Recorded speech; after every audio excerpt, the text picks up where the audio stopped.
Hare Krishna, Krishna Krishna, Hare Hare, Hare Rama, Hare Rama, Rama Rama, Hare Hare, Hare Krishna, Krishna Krishna, Hare Hare, Hare Rama, Hare Rama, Rama Rama, Hare Hare. Very nice. Always listening to you, Mataji. Nice, nice. It was very pleasant to the ears and the Thank mind. you. Thank Thank you. you. Thank you very much. Okay, it's almost time. Just waiting for the clock to strike 6. Let's see. In the meantime, I'll just get this set up.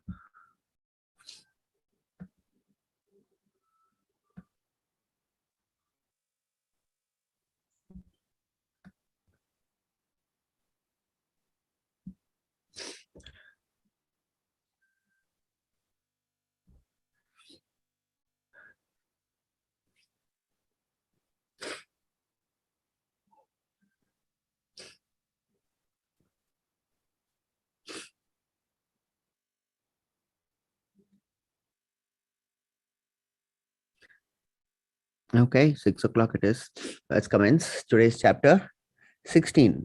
Deva Asura Sampada Vibhaga Yoga. Right? That is, we're going to deal with the divine and the demoniac natures. What exactly are, how they do they behave? What are the characteristics, the elements which constitute people who have this Deva uh, nature and those who are Asura in nature. Sampad means Sampadi, that is wealth of a devotee and a non-devotee. So characteristics, as you say, right? So here Daiva means devotee of Vishnu, right? A Vaishnava, one who isn't an Asura. But anyway, we'll be looking at it and then we'll be examining it shortly, right? First, we pay our obeisance to our temple deities, that is ISKCON Mangaluru, Sri Sri Radha Govinda, and our respects and our pranams to Srila Prabhupada, our spiritual master. Nama Om Vishnu Padaya Krishna Preshtaya Bhutale Srimate Bhakti Vedanta Swaminiti Namini Namaste Saraswati Deve Gauravani Pracharini Nirvishesha Shunyavadi Paschatyadi Sadarini Jaya Shri Krishna Chaitanya Prabhu Nityananda Shri Advaita Gadadara Srivasadi Gaur Bhakta Vrinda. Hare Krishna, Krishna Krishna, Hare Hare, Hare Rama, Rama Rama, Hare Hare. As is the usual course, we examined what we studied yesterday. Yesterday was Purushottama Yoga, right? We saw about the inverted banyan tree, how to cut it and how to reach Godhead, right? Then we saw about transmigration and who will understand the principles of transmigration. Then there was a part of the chapter which dealt with the opulences of Krishna, how Krishna maintains the planets and is even the digestive fire in our body. Then we also saw the fallible and the infallible and the supreme person who is beyond all that. We concluded on the note that one should not doubt and to have strong faith. That was yesterday's chapter broadly, right? So today's chapter is divided into 3 headings. It's a short chapter, relatively 24 verses. The first heading deals with 6 verses, that is, what are the transcendental and demoniac qualities, right? So Krishna states what all are the qualities of both transcendental persons and persons of demoniac nature, right? And then a little more emphasis is cast on the demoniac nature, so that because that's more common, right? So that is from verses 7 to 18, and then we'll see the result of what happens of demoniac activities and the choice which is vested with us, that is of elevation or of degradation, right? So that let's proceed into to the session. This is the first 3 verses, right? 16.1 to 3. The Supreme Personality of Godhead said, fearlessness, purification of one's existence, cultivation of spiritual knowledge, charity, self-control, performance of sacrifice, study of the Vedas, austerity, simplicity, non-violence, truthfulness, freedom from anger, renunciation, tranquility, aversion to fault finding, compassion for all living entities, freedom from covetousness, gentleness, modesty, steady determination, vigor, forgiveness, fortitude, cleanliness and freedom from envy, and from the passion for honor. These transcendental qualities, O son of Bharata, belong to godly men endowed with divine nature. Right? So, quite a few of them. Right? So, as I mentioned before, Sampad means Sampati, right? The wealth of a devotee. Characteristics is what is a synonym for that. I also mentioned the Daiva here means a devotee of Vishnu, a Vaishnava, one who isn't an Ashura. That is a person who is not inclined to serve the Lord is an Asura. Okay, you cannot say that he's a gentleman. He's a nice person, but he doesn't believe in God. That is by definition cannot be a nice person, right? If you don't believe in God, automatically you're an Asura. For example, we had Jarasandha in the Mahabharata, very powerful king of Magadha, if you'll recall. He's a very charitable person, but he had a lot of envy for the Lord, right? And he was not a devotee at all. So that's why we also say, no, yesterday also we dealt with this, that Manav Seva is not Madhav Seva. Madhav Seva is Madhav Seva, okay? Because your Seva is only to the body, right? And Krishna says that you are not the body. Therefore, it is that Manav Seva is not Madhav Seva. As I mentioned that example, it's like rescuing your body, the clothes of a drowning person, and then saying that you saved that person, when actually you should be saving his soul, right? See, I'll put it from another point of view also. Service to God gives spiritual pleasure, right? The soul actually seeks that pleasure. That's perhaps the only pleasure that it seeks, because it is dharma, as I mentioned before, is to serve the Lord. But when a person denies God, right, he is not able to even perceive of that spiritual pleasure. So there's no incentive to be good, right? So any moment he can act demoniacally. So all these so-called good characteristics of that person is without foundation. And anything without foundation, we know, can crumble at any time, right?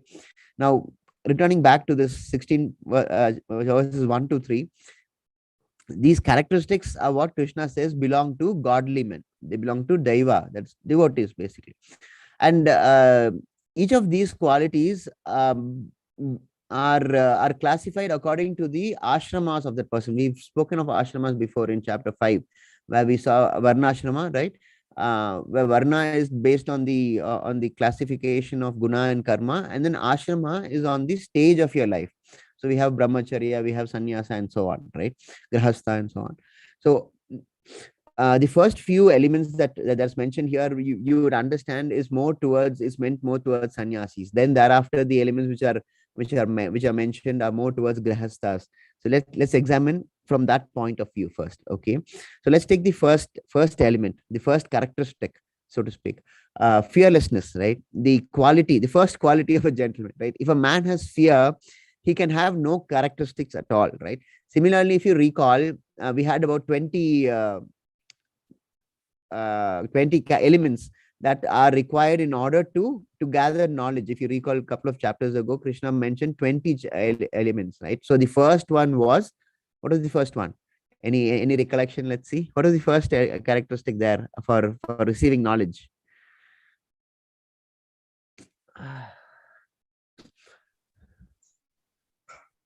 Yes, humility. Thank you, Brijesh Prabhu. That's right. Humility was the first knowledge, first characteristic, right? Similarly, as humility is important in order to get that knowledge, so is fearlessness. Right? That's what, as I mentioned, is the first quality of a gentleman.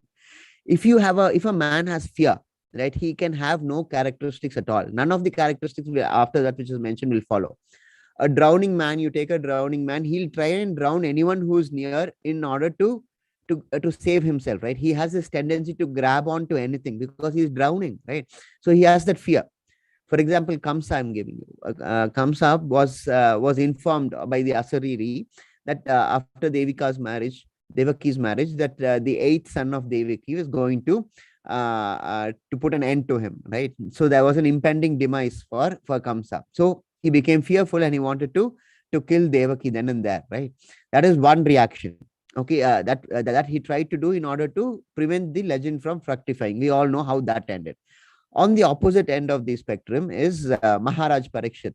Okay, he was cursed to die in 7 days.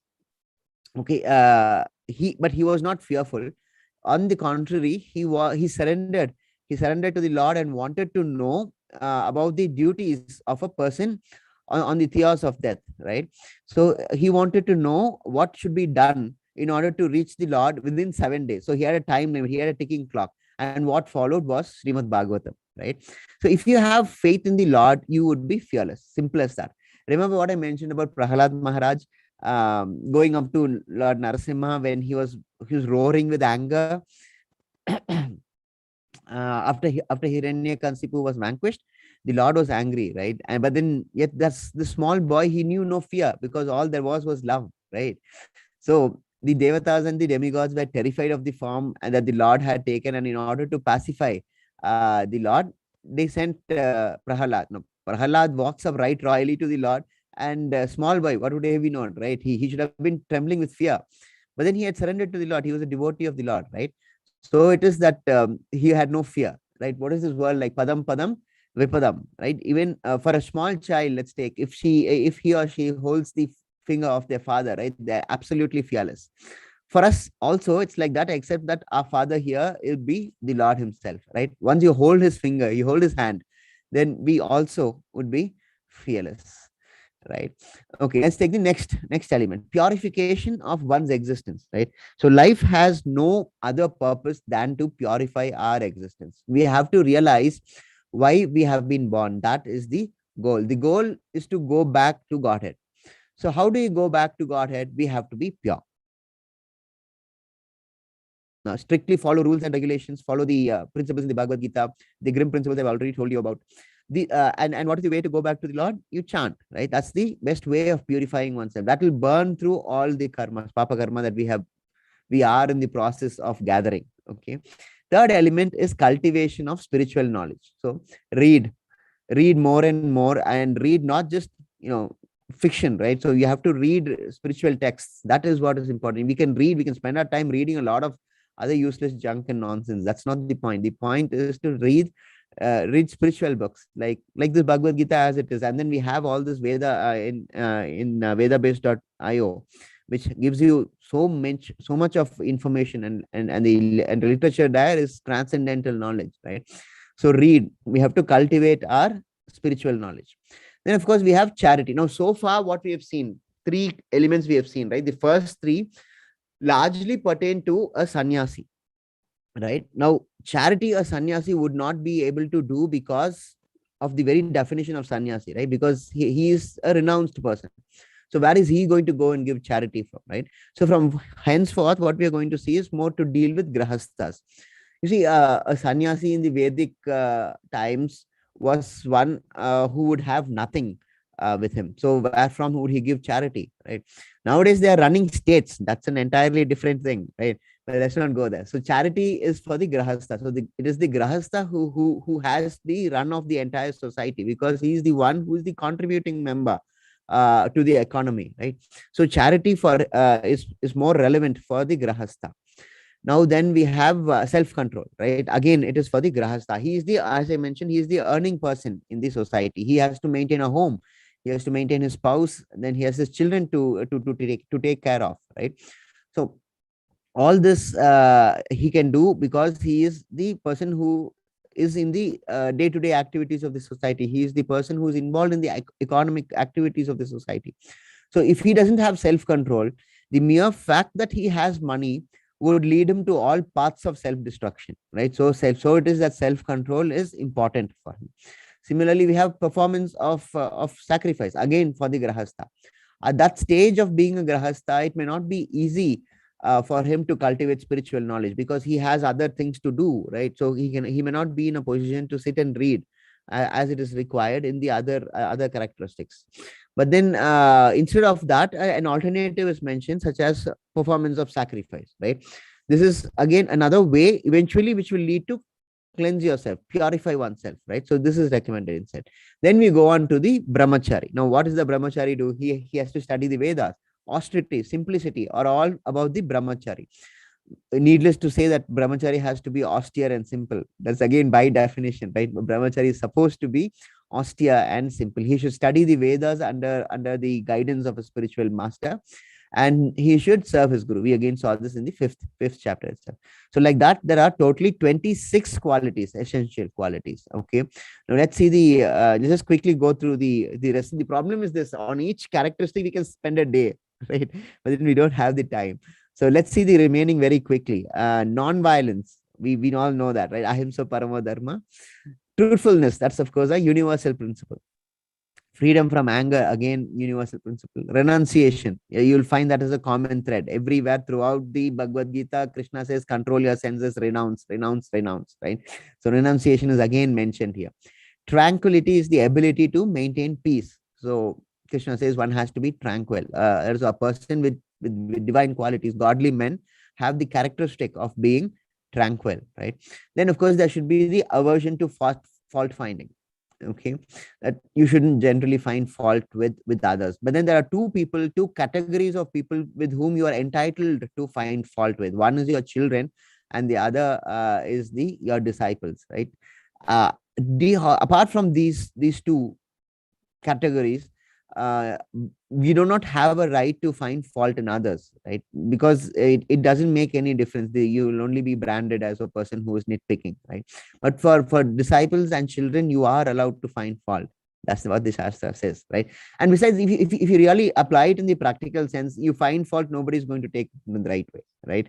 So apart from these two categories, Bhagavad Gita says you should be averse to fault finding.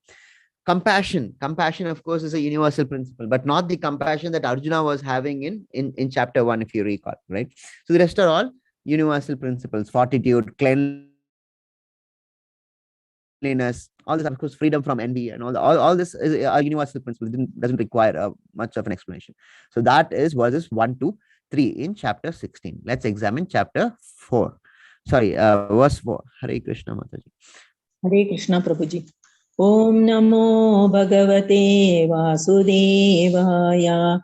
Srimad Bhagavad Gita Shodashothyayah Devasura Sampad Vibhaga Yoga.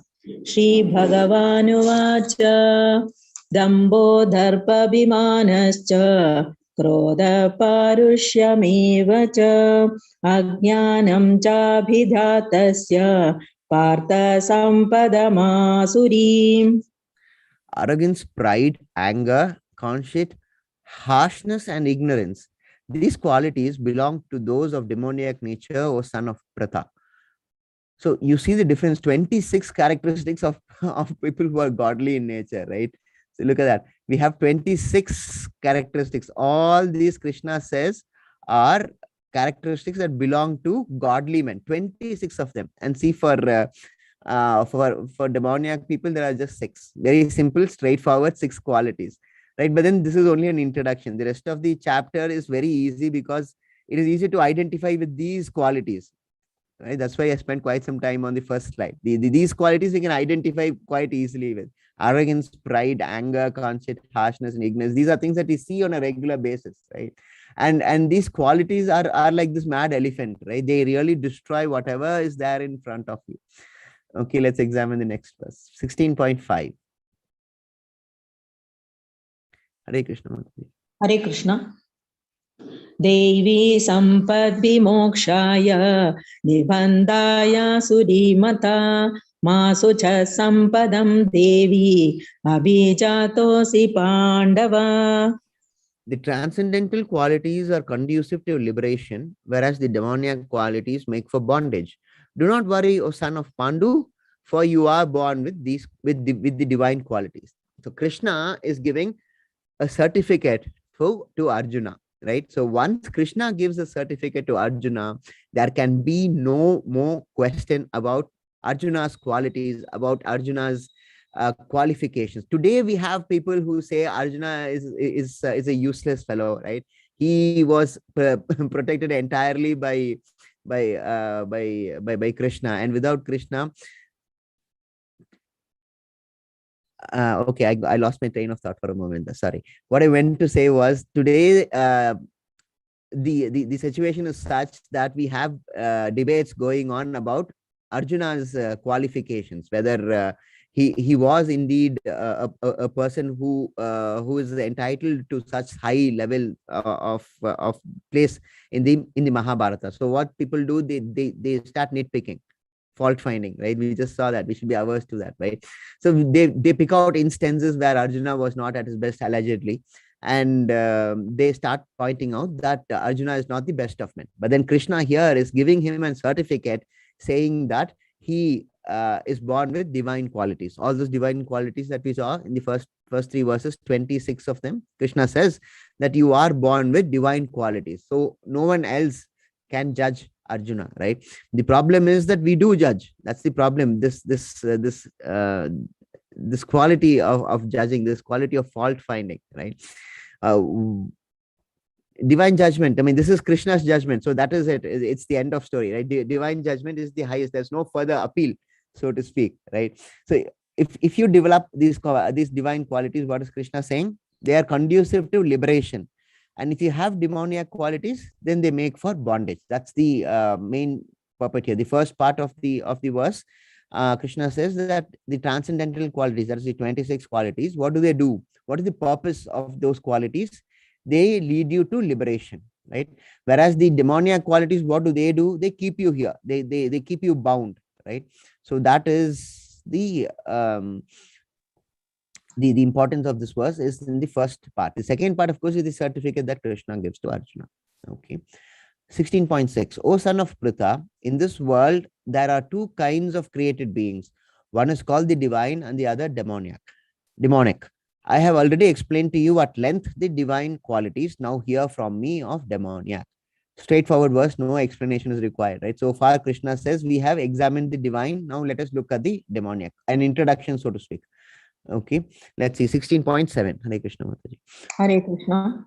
Pravartim cha nivartim cha janana vidurasuraha na saucham na pichacharo na satyam teshu vedyate. Those who are demoniac do not know what is to be done and what is not to be done. Neither cleanliness nor proper behavior nor truth is found in them, right? So 5 aspects mentioned in 2 lines, right? Firstly, the demoniac people do not know what is to be done. Secondly, they don't know what not to do. Okay, first they don't know what to do. Second, they don't know what not to be done. Why? Because they don't take time out like how you are taking time out early in the morning to attend Bhagavad Gita class. Why are we attending Bhagavad Gita class? To know the principles of Bhagavad Gita, what the Lord has said about liberation and how do you attain liberation, right? They don't take this effort. It's as simple as that, right? So if they did, they would know what is to be done and what is not to be done, right? Now, thirdly, they do not know cleanliness. Cleanliness here does not mean just physical cleanliness, right? It also indicates spiritual cleanliness. Like chanting is the last thing on their minds. And finally, there is neither proper behavior nor truth, right? So, if you take a Ratsik person, you see the picture on the right? Usually, I start with this this phrase that this is a scene from Srimad Bhagavatam. Right? This is not a scene from Srimad Bhagavatam. This is a scene from our everyday lives. We think this is fun, right? This is happiness. It's neither of those. It is sinful and it brings only misery. Now, imagine if you're in that crowd and you advise them not to drink. The immediate response would be from the other side, from these people, that you shouldn't be so stuck up. Come join us, right? That will be rather the invite. They don't know, because they don't know what it is that they are doing. Right? You can also, to an extent, determine their material nature from the reactions they give you when you start to advise them, right? You ask them what it is that they are doing. A tamasic person will never admit that it is wrong, right? They would justify it with reasons, attempted to be justified. It's good for digestion. It is moderation. Moderation is the greatest evil, believe me, because the problem with moderation is it introduces subjectivity, right? They'll say it is good for the heart, but then they'll never agree that it is bad. But then you take a Ratsik person, he will also try to explain it away, but his reasons are, at least to a certain extent, identifiable. He'll probably say that I'm just carrying it around and just having a sip, because otherwise I will not be accepted in that society, because I need to be. It's some professional reason or some business reason, he has to have that drink in his hand, right? That he'll try and explain it in a better way. But Tamasic people are not like that. They give you a point blank wrong answer. Okay. And then we have, of course, the Sattvic person who will admit that it is wrong, but then, of course, he is being compelled to do it. He's the other extreme. He does not indulge in fact. But even if you catch him with a drink, he will admit that it is wrong and he's not supposed to have done it. Now, the greatest problem with the addicts, like it's the Samsic people, is that to get them to admit that they have a problem, that to get them to admit itself that they have a problem itself is a huge huge progress, because they live in denial, right? So all these are the problems with demoniac people. First, they do not know what is to be done, and they don't know what is not to be done. So either way, it's ignorance. Okay. And then this, of course, then there's three things: cleanliness, no proper behavior, and no truth is found in them, right? So these are the 5 elements that Krishna says about those who are demoniac. Okay, let's go on to 16.8. Hare Krishna Hare Prabhu. Krishna. असत्यमाप्रतिष्ठं ते जगदाहुरनीश्वरम् अपरस्परसम्भूतं किमन्यत् कामहैतुकम्. They say that this world is unreal, that there is no foundation and there is no God in control. It is produced of sex desire and has no cause other than lust, right? So this is exactly what is the argument of atheists, right? Apparently they were in existence from time immemorial, because Krishna deals with them in the Bhagavad Gita itself, right? So Krishna says this is what the atheists generally say, right? That this world is entirely unreal. Reference is made to the grounds on which the atheists place their arguments. To this day, right, the grounds are still broadly the same. It's truly a beauty of a concept if you look at it, right? So many years down the line, and what was said then is what is being said even today, right? Absolutely no change. And what applies then still applies today, right? Of course, because of technology, that there are certain changes in which the image is projected, but the point is the image is the same, right? There can be changes in the way it is mentioned, on the way it is conveyed, but the fact is that the image still remains the same, right? We have entirely as such ruined the Varnashrama system.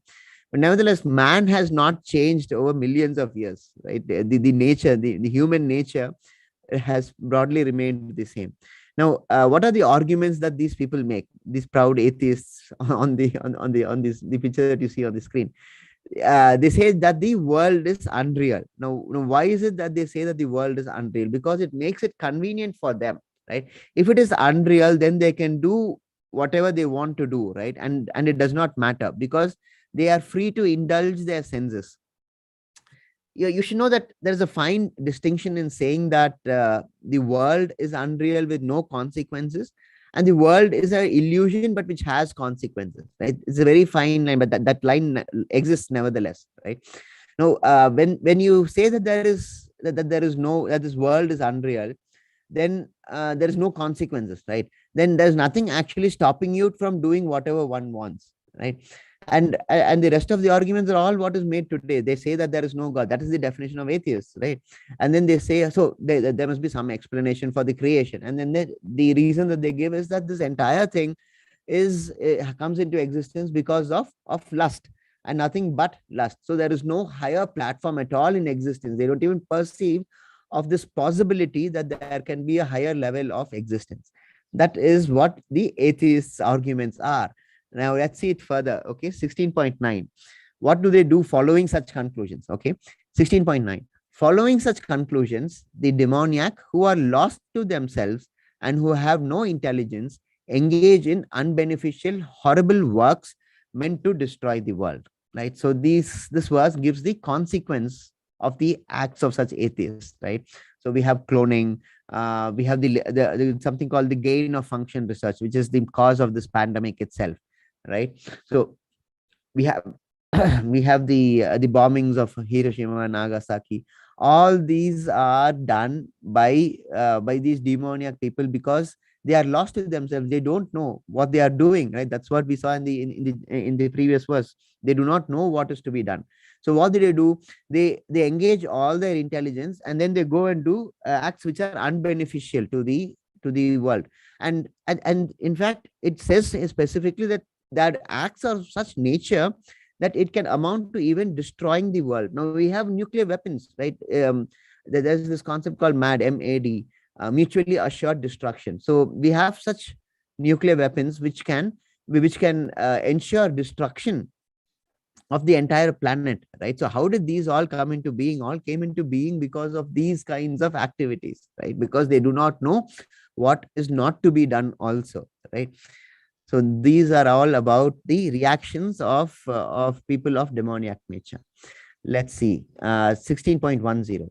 The demoniac, taking shelter of insatiable lust, pride, and false prestige, and being thus illusioned, are always sworn to unclean work, attracted by the impermanent. 16.11 and 12. They believe that to gratify the senses unto the end of life is the prime necessity of human civilization. Thus, there is no end to their anxiety.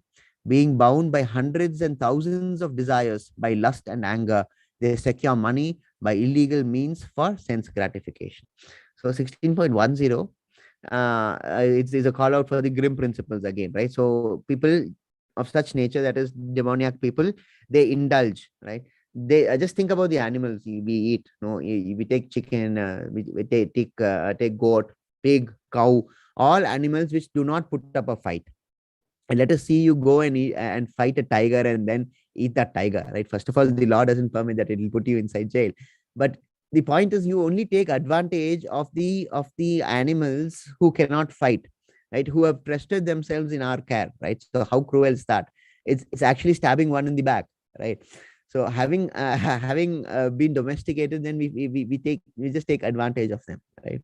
And 16.11 and 12, I'm sure you'll all agree that there is no end to our desires, right? So if when one desire is satisfied, there is another one which pops up, and it's simply not possible to satisfy all our sense desires, right? So you start chasing them, we keep continue to chase them till the end of life, right? That becomes the prime necessity of human civilization. That's what Krishna says in this verse 11 and 12, right? That becomes the prime necessity of human civilization, of those who are demoniac in nature. So chasing causes so many miseries, right? We come across, and that's what Krishna says, that there is no end to their anxiety. The moment you start indulging in sense desires, in sense gratification, it gives it has a direct correlation to increase in anxiety, right?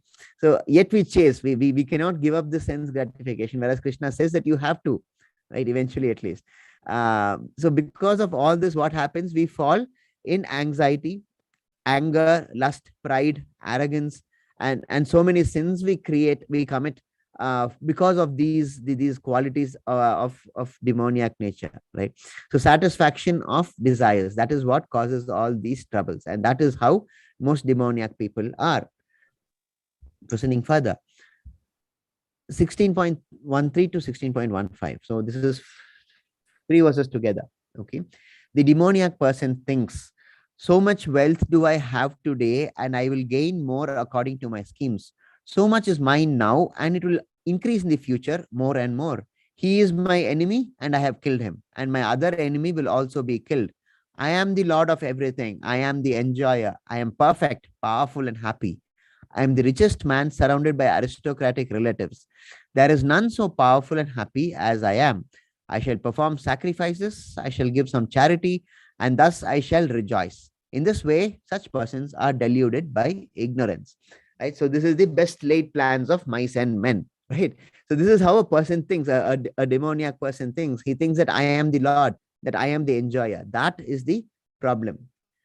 Bhoktaram Yagna Tapasam, again back to the verse where it says Krishna is the only enjoyer. The problem again is, and I mentioned this before in class quite a few times, we want to displace Krishna. We want to get into the position of Krishna and enjoy everything. We cannot do that. That's the whole problem, that we don't understand this concept. This envy that we have of Krishna is the reason why we have been separated from Krishna, right? So Krishna says, you want to enjoy, please go ahead, by all means, go and try and enjoy. Let's see how far it gets and what you face in this consequence. It is against nature, it is against material nature. It's not supposed to happen, right? So therefore it is these people who are demoniac nature, they think that they are the Lord of everything. That's why that is underlined there, if you see that, right? So they think that they are the enjoyer and they are the Lord of everything, and then they make plans to increase their wealth, They make plans to vanquish their enemies, to get rid of their enemies, and they try and associate themselves with powerful personalities and powerful persons so that they get material benefits. All these are what do you say, characteristics or reflections of a demoniac person. Especially for the 16.16. Thus, perplexed by various anxieties and bound by a network of illusions, one becomes too strongly attached to sense enjoyment and falls down to hell. What is this? 16.16 requires no explanation, right? So it is a shortcut to hell. The moment you are a demoniac in nature, what happens? Anxiety increases, you are bound by illusions, and uh, once you're bound by illusions, you become attached to sense enjoyment, which is what Krishna says you should give up, right? Renunciation, as I mentioned, was a golden thread. It runs throughout Bhagavad Gita, right? From chapter 2 till chapter 18, Krishna says, renounce, renounce, renounce. Control your senses, right? And Krishna here says, what happens if you don't? You fall down into hell. That's what Krishna's conclusion about those who do not control their sense enjoyment. 16.18. Bewildered by false ego, strength, pride, lust, and anger, the demon becomes envious of the Supreme Personality of Godhead, who is situated in his own body and in the body of others, and blasphemes against the real religion. So this is where, the explanation comes as to why we are in this world. Why is it that we are not with Krishna, on the other hand? Why is it that we are in this Dukkalayam Asasvatam? The problem is because we are envious of the Supreme Personality of Godhead. And in that sense, we are all demons, right? Because we are here. The very fact that we are here is indicative of the problem, that we are all demons. So it is that we have to change our outlook and how we conduct ourselves, correct? And what are the elements that Krishna is referring to here? So what are we bewildered with? We are bewildered with false ego, strength, pride, lust, and anger. Now, if you just examine each of these elements, you will find that they are all very temporary in nature. Strength, you can build strength, but then as we age, our body will not be able to retain the strength. The strength that you have in your 20s, you will definitely not have in your 40s, right? And pride, lust, and anger are all, they are even lesser than strength, in the sense that pride can go for a toss if you lose your your position in the society. And lust and anger, it's even lesser, right? I mean, in the duration of time, so to speak. Lust does not last as long as strength, nor does it last as long as pride. Anger is even worse. So it's all transient in nature. That's the point I wanted to make. So it's all these things that keep repeating themselves that causes this trouble, right? And what happens? We blaspheme against the real religion. That is 16.18. Let's see 16.19. Those who are envious and mischievous, who are the lowest among men, are cast by me into the ocean of material existence, into various demoniac species of life. So there are three kinds of castaways. Who are they? Envious people. That's the first category. Okay. Then there are, of course, the mischievous, and then the lowest among men. So what happens to these three kind of people? They are cast away into the ocean of material existence. And where is this ocean of material existence? I'll give you options.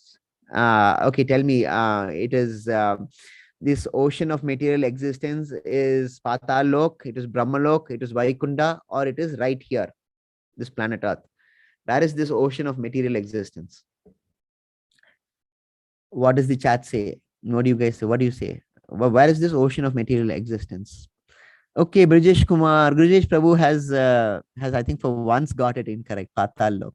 Pathalok isn't the ocean. Pathalok is much worse. Okay, that is the it's that the last of the seven lower planets, right? So that's not a place of material existence. It's not the ocean of material existence. Everyone else has got it right.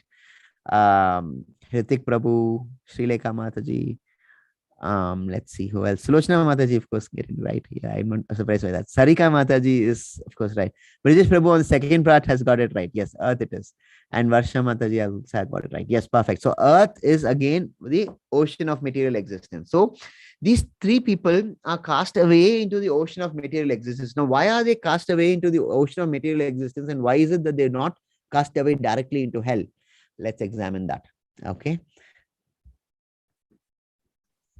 16.20, attaining repeated births amongst the species of demoniac life, such person can never approach me. Gradually they sink down to the most abominable type of existence. So Krishna gives you opportunities, right? So if you belong, if one belongs to those three categories, what are those categories? Let's see. What are these categories? Envious people, mischievous people, and the lowest among men. Krishna doesn't immediately put them onto the lowest rung, right? So he lets them be in the ocean of material existence. He gives them opportunities, to redeem themselves, change your conduct. But the problem is, in spite of so many opportunities, this changing the concept doesn't seem to appeal to people in general, right? They continue to do the same things they do birth after birth. So once you keep repeating this thing, right? So that's what this verse is: attaining repeated births among the species of demoniac life, such persons can never approach me. So Krishna says, as you keep on getting born on and on and on without changing the conduct, without knowing the principles of the Bhagavad Gita, without adapting our way of life in line, in sync with the principles of Bhagavad Gita, what happens? One can never reach the Godhead, right? And what happens thereafter? They sink gradually, albeit, to the most abominable type of existence. No liberation, right? That is the highest curse that can befall a person, isn't it? Sorry. Krishna says in this verse that such a person can never approach him. So a demoniac person is never going to reach Godhead, right? So his soul is not going to attain its dharma. Right? Now, the purpose of the soul, therefore, is left high and dry. What will happen? What will do? You're born, and then you're reborn, and you're born again, and in the same filth, right? With no hope unless you change the ways. So you have to change your ways, make amends, else it is bound to be stuck here. And gradually, Krishna says, you will sink down to the most abominable type of existence. That is where Patal comes. So that's a gradual process, because Krishna gives you so many opportunities, right? So many births we undergo. At least in one birth or the other, we have to come to this realization. And unless we come to this realization that we have to sync our lives with the principles of the Bhagavad Gita, we are not going back to Godhead, right? So that is 16.20. Let's see 16.21. Hare Krishna, Mataji. Hare Krishna. त्रिविधं नरकस्येदं द्वारं नाशनमात्मनः कामः क्रोधस्तथा लोभः तस्मादेतत्त्रयं त्यजेत्. There are three gates leading to hell: lust, anger, and greed. Every sane man should give these up, for they lead to the degradation of the soul. An important sloka, this one is because here there are, what does Krishna say? There are three gates leading to hell. What are those three gates? We've already seen with lust and anger. If you recall previous verse, we've seen that when Arjuna asks what is that impels us to do sinful activities, knowing them to be sinful, Krishna says there are two things, mainly lust and anger, right? So again, to that, there is one more element which is added, and that is greed, right? And where do all these paths lead you to? They lead you to hell. That's why Krishna says, once it goes to hell, what happens? Your soul is degraded, right? So that is what we have to avoid. So Krishna says a sane person must give these up. See this place, for example. Let me just focus this. See, this is person here, right? So lust, greed, and anger, they all have their ropes around this person, and each one is pulling that person to its side, right?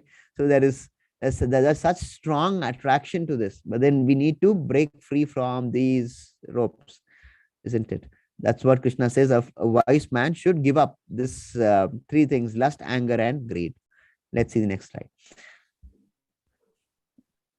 This slide, of course, says what is it that we must give up, right? Now, this next slide says about the things that we should have. Let's see, 16.22. The man who has escaped these three gates of hell, O son of Kunti, performs acts conducive to self-realization and thus gradually attains the supreme destination. So that's the stairs you see. The first step is the acceptance of the spiritual master. The spiritual master shows you God, right? That is why he is in fact to be treated as God, because he shows you God, right? So it is that he is given that's high pedestal in the Vedic literature, right? And what does the spiritual master do? He shows you the Vedas, right? The study of Vedas is inculcated, and then we have austerity, self-control, spiritual knowledge, eventually, which leads to Krishna himself, right? So chapter 13, we saw how to get spiritual knowledge, right? Those 20 characteristics, 20 points we saw. And the first one was humility, most important element, right? At 16.22, let's see 16.23. Hare Krishna, Mataji. Hare Krishna.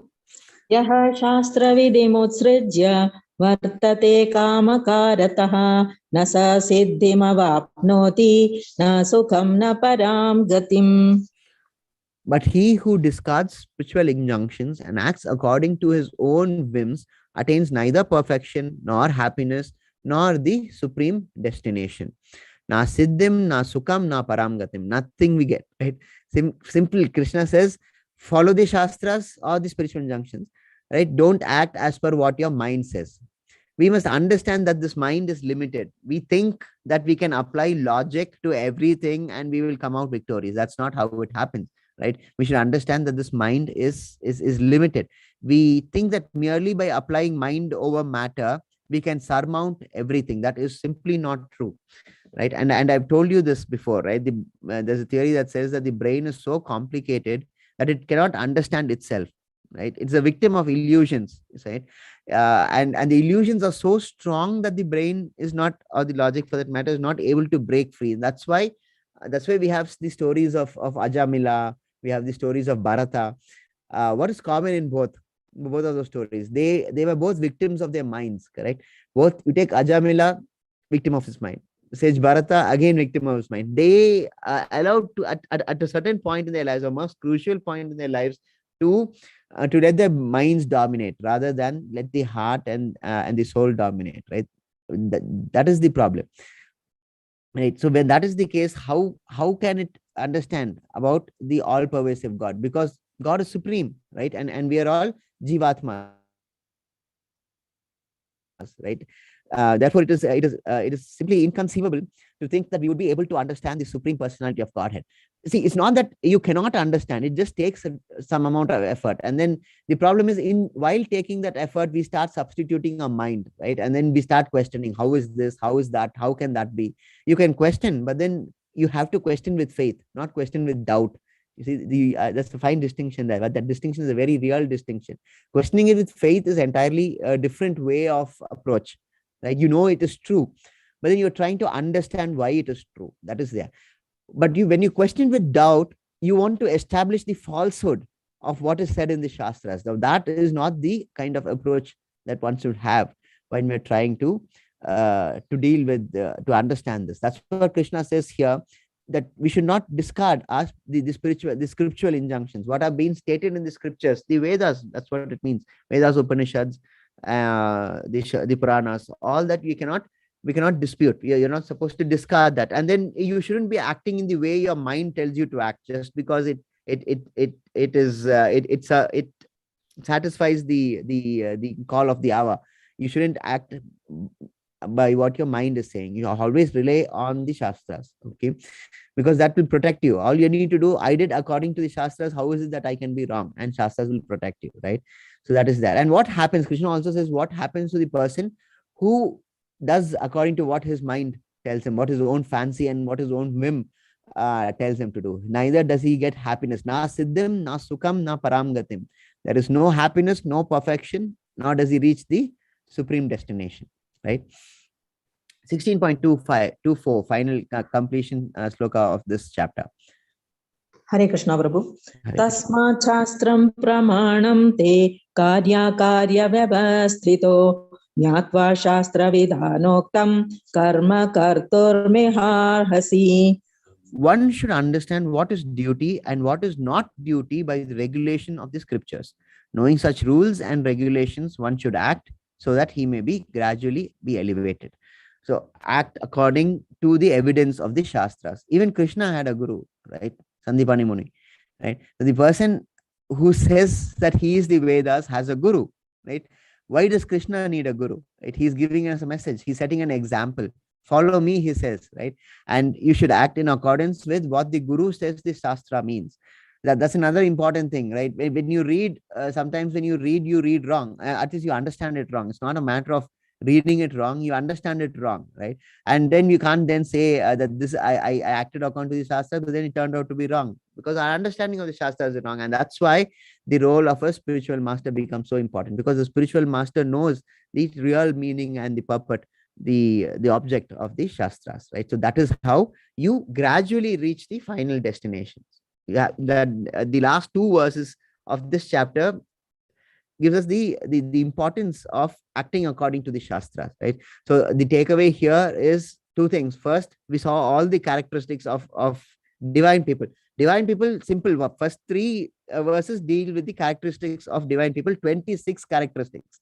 The rest of the chapter, except for the last 6, I think, deal with the demoniac people, what they do, what they think, what they say, how they conduct themselves. All that is dealt with in the majority of the chapter, right? Then Krishna concludes with these two verses, which Krishna says, it is very easy to be spiritualistic if you are just act according to the Vedas and listen to what your spiritual master says is the Vedas and act according to it. So that is the conclusion of this chapter. Hare Krishna Mataji. Hare Krishna Prabhu. Om Tat Sat Iti Srimad Bhagavad Gitasu Upanishatsu Brahma Vidyayam Yoga Shastre Shri Krishna Arjuna Samvade Devasura Sampad Vibhaga Yogo Nama Shodashodhyayaha. Sarvam Krishnarpanamastu. Hare Krishna Prabhuji. Hare Krishna Mataji. Hare Krishna. Okay, so this, of course, we have seen. I just explained it to you. Our 3 headings was this transcendental and demoniac qualities. First, I just explained this, so I'm not going to go into this in detail again, right? Because we saw this chapter opening with 26 qualities, then the chapter continued with all the characteristics of demoniac people, and it concluded with the principle that you have to act according to the Shastras, right? Let's conclude with Sri Guru Pranam. Om Ajnanatimirandasya Jnananjana Salakaya Chakshur Unmilitam Ena Tasmaya Shri Guruve Namaha Vancha Kalpatarubhyascha Kripa Sindhubevacha Patita Nam Pavanebhyo Vaishnavebhyo Namo Namaha. Hare Krishna. Thank you for joining. Let's stop sharing and then let's, yes, Mataji. Ashtakam. Amrita Mataji. Hare Krishna Mataji. Thank you for joining us every day. It's really nice to have you. Make you co-host. Yes, done. You can unmute yourself, Mataji. Hare Krishna. Hare Krishna. Jagadjalapalam Kachakandamalam Sharatchandrapalam Mahadaityakalam Namo Leelakayam Duravaaramayam Subhatma Sahayam Bhajeham Sada Bodhivasam Kalapushpahasam Jagat Sannivasam Sada Dityapasam Gada Chakrashastram Lasatpitavastram Hasacharuvakram Bhajeham Ramakantaharam Shrutivrasaram Jalantarviharam Dharabharaharam Chitanandarupam Manognasvarupam Dhrutanekaropam Bhajeham Jarajanmahinam Paranandapitam Samadhanalinam Sadevanavinam Jagajjanmahitum Suraneekaketum Trilokaikasetum Bhajeham Kritam Nayaganam Kathadishayanam Vimuktirnitanam Haradinamanam Swabhatanukulam Jagat Prakshamulam Nirastartashulam Bhajeham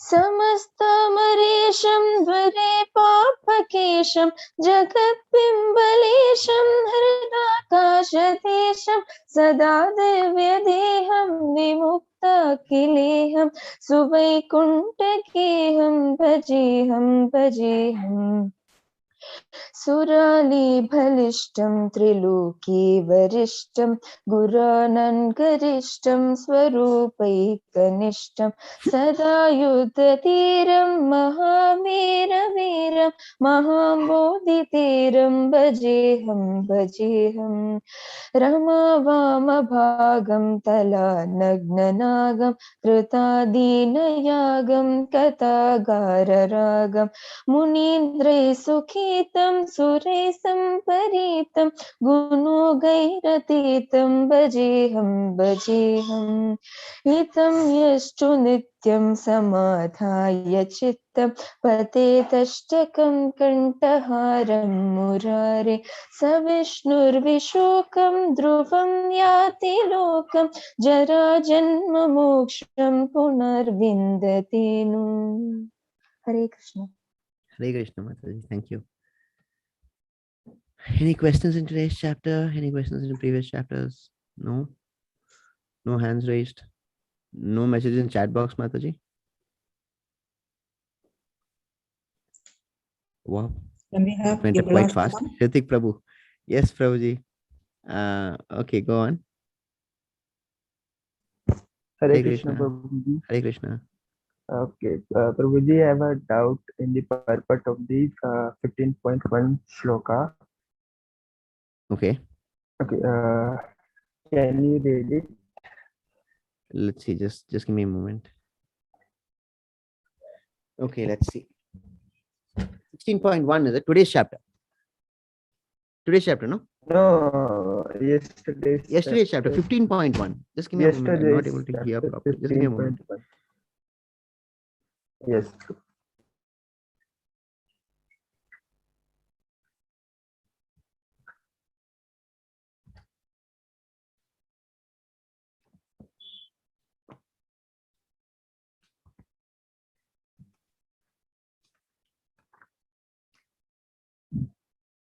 Oh, yes. This, yeah, of course. Yes, please tell me. What's the problem? What's it out? Yes, Prabhuji. Here it is written that one who is engaged in devotional service already knows the Vedas. Like it is a prerequisite to understand Krishna that you have to know the Vedas before engaging in devotional service. Could you repeat it? I didn't quite get the question. It is written here, Prabhuji, that one who is engaged in devotional service already knows the Vedas, right? Okay. In the first paragraph. After discussion of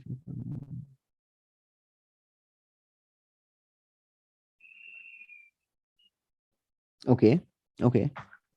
So Okay. is it a kind of a pre-requirement?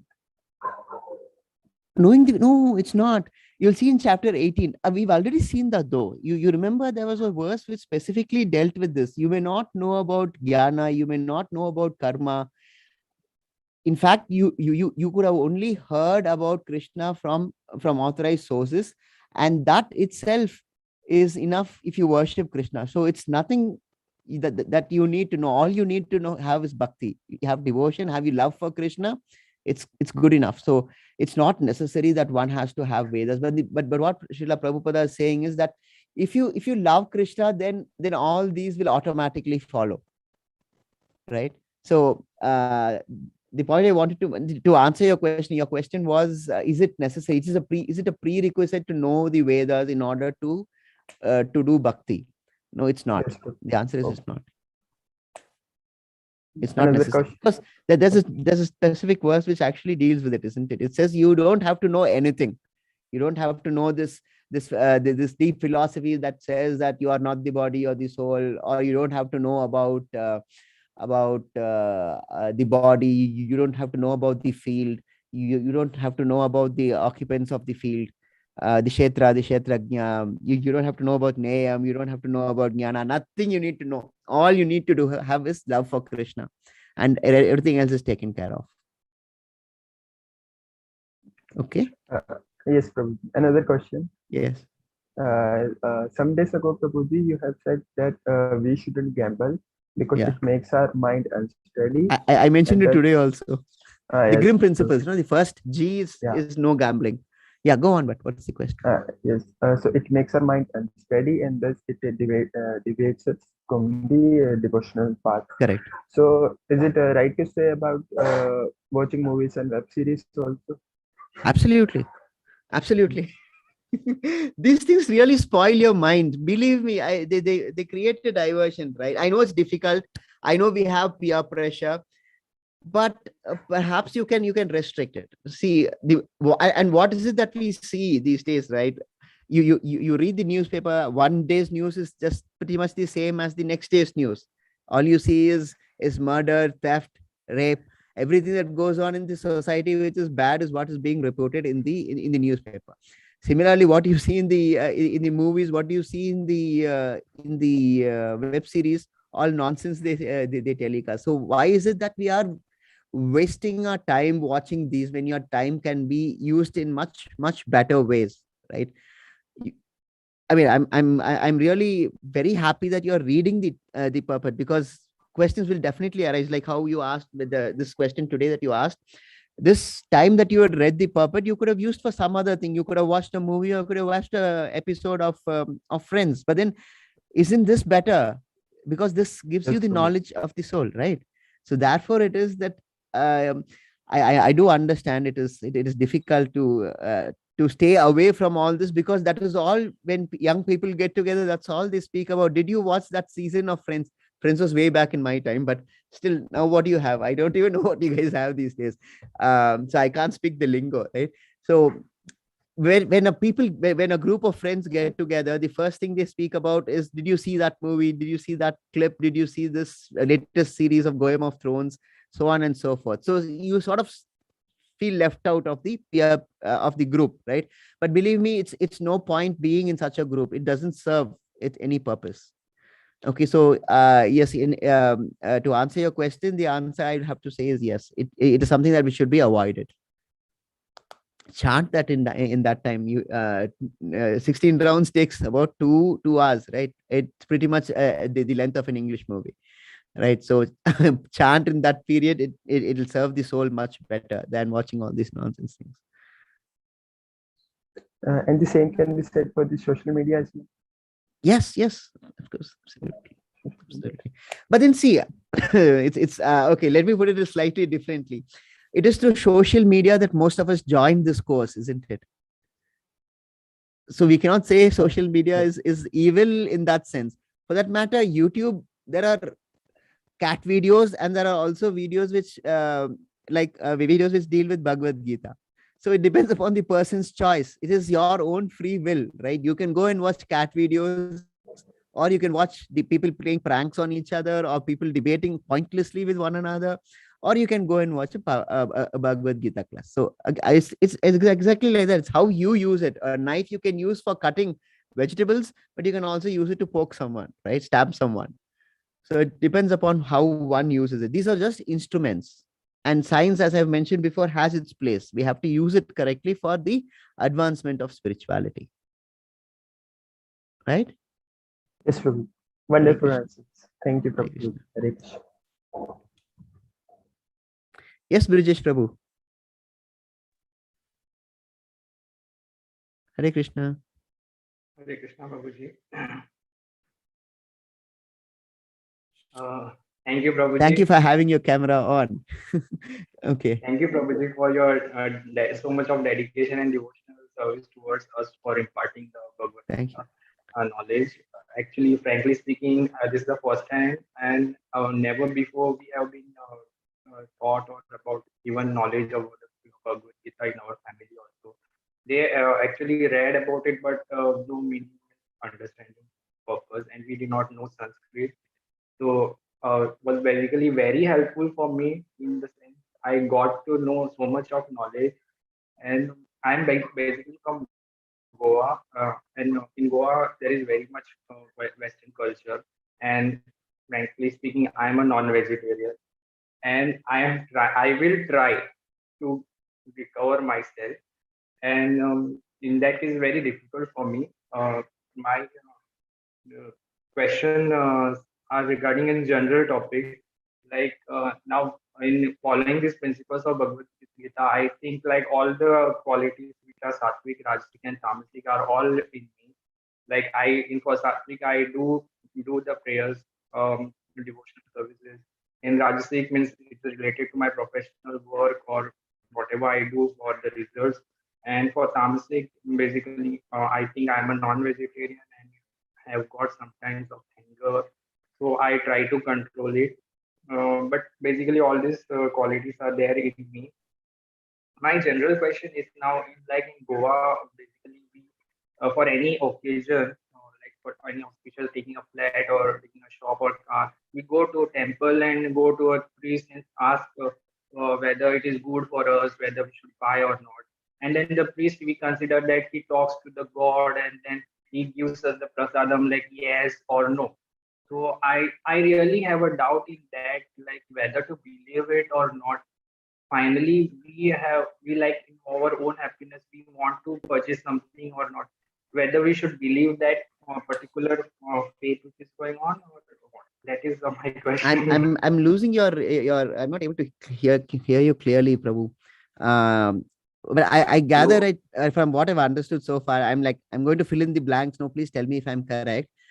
Broadly, what you're saying is there are kinds of worship where you go and persons say that that they speak to God, and they say Yeah. that this is what God is saying and this is what you should do, Yes. pariharam and all that. Yeah, that's quite Yes. prevalent in India, isn't it? That Yes. Yes, is, Prabhu. I mean, that is your question broadly, isn't it? Yes, Prabhu. Yes, Prabhu. Okay, so in Whether to chapter believe 18, that. concluding chapter, Krishna says about the kinds of worship. Okay, and we've already seen this to a certain extent when we dealt with this Rajasic, Tamasic, and Sattvic nature. Also, worship itself is divided into three according to the modes of nature. Okay, so we have Sattvic worship, we have Rajasic worship, and we have Tamasic worship. Now, this example that you gave comes under the category of Tamasic worship. So worship also has these categories. So this worship that you're doing, that one is doing, where one goes to a person and that person, they say that the God actually comes into his body and then he has that Yeah. session where he says about things and what you're supposed to do and all that. That falls under the heading of Tamasic category. Okay. It is recognized. Bhagavad Gita deals with that. Okay. Thank you, Prabhuji. And thank you for your knowledge. I really like to attend the classes. Hare Krishna. Thank you for the compliment. Hare Krishna. Hare Krishna. Just see, you said that you've learned so much from the class, and believe me, that is just a very minute portion of what the Bhagavad Gita says. So please continue into level 2. You'll get to know a lot more, lot more, because level 2 inculcates from very different aspects. Because once a person comes to level 2, we know that person is more serious, no? So more effort is actually put into to give the message in a much presentable way with much better teachers than me, okay, than I. So please do continue on to level 2 if it's possible. Right? Hare Krishna, Prabhu. Thank you. Hare Krishna. Hare Krishna.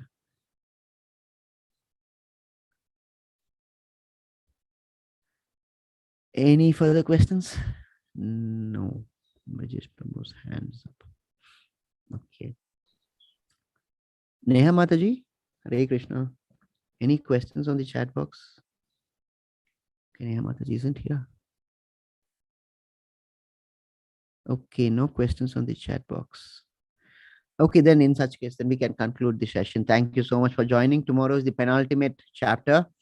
And tomorrow we'll be having a visit from our temple president, Namanishta Prabhuji, from whom I learned the Bhagavad Gita, is coming to class tomorrow. So that is a special occasion. So please do attend class.